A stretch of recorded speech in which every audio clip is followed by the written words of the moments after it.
Hello and welcome to TUTV News, the best place to hear about all things current. I'm Hannah Horton. And I'm William Bennett. Let's get to today's stories. The third Women's March has been set for January 19, 2018, and will hold its main demonstration in Washington, D.C.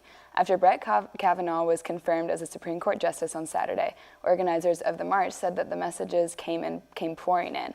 Many women saw this as an endorsement of a culture that fosters and allows for sexual misconduct.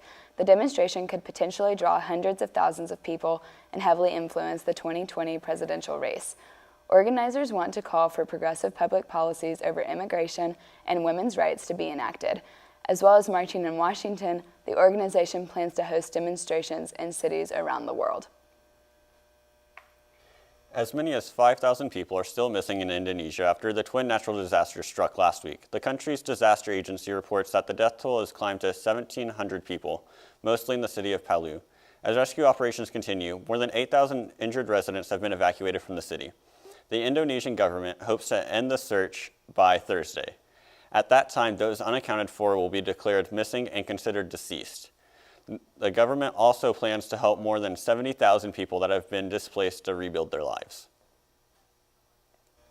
Bob Jones, a local architect, died at age 93 on September 14th, but has cemented a legacy in Tulsa that will live on for years to come. Jones studied architecture at Notre Dame and came to Tulsa in 1954 to oversee design work for the new Civic Center.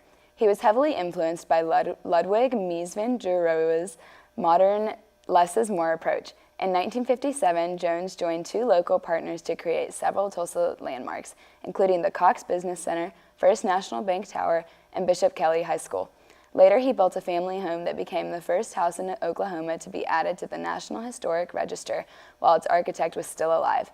Jones will forever be remembered by residents of Tulsa through his local architecture. The United States-Mexico-Canada Agreement, or USMCA for short, was finally announced this past Sunday. The new regional trade agreement builds on NAFTA and pulls in more modernization. The biggest trade shift will boost automobile production and pay to keep manufacturing jobs in Canada and the U.S. Canada also opened up its dairy market for U.S. farmers, but held on to provisions for dispute settlement panels. The U.S. successfully added a future negotiating clause that set a review in 16 years. Finally, intellectual property and patent rights were added along with stronger labor rights. The USMCA will be signed and ratified on November 30th.